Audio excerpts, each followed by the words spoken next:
All right, no constructor.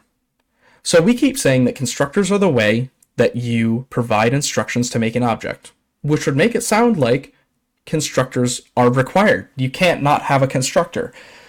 Java tries to be smart about this though and says, well, actually, you could have no constructor. I'll fill a really basic one in for you.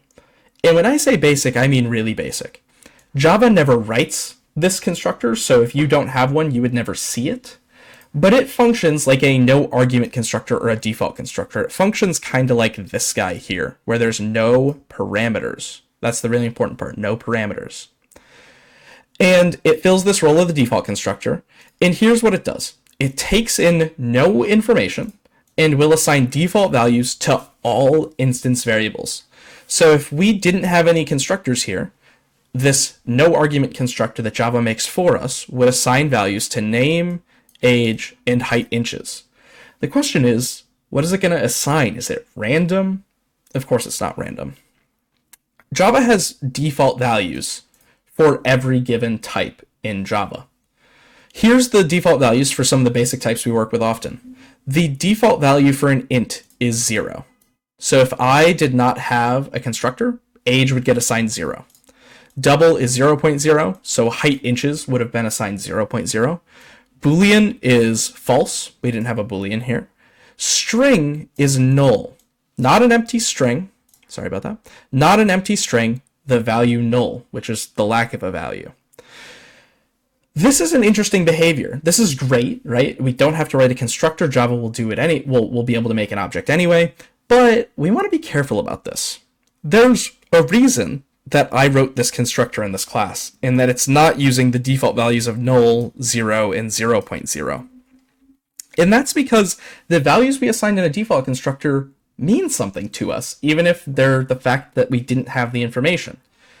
The thing I would think about is an age of 0 valid?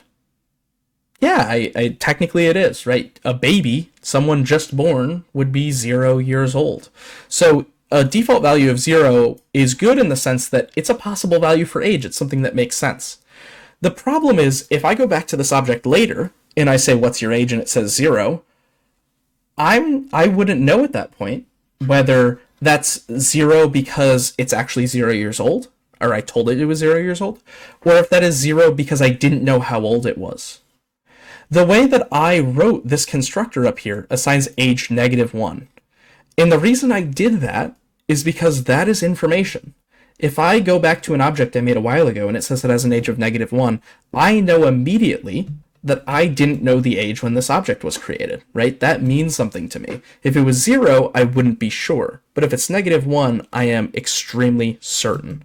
So oftentimes we'll make our own default constructors, even though Java would do it for us, because we might have preferences for what these default values, quote default, look like. Because -1 and -1.0 here are empty quotes might be more significant to us than the null, 0, and 0.0. And that's a preference. Sometimes it doesn't matter, sometimes it does.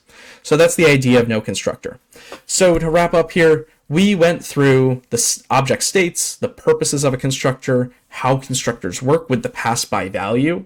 Might need to go back to that. That's a really important one. And last of all, what happens when there is no constructor.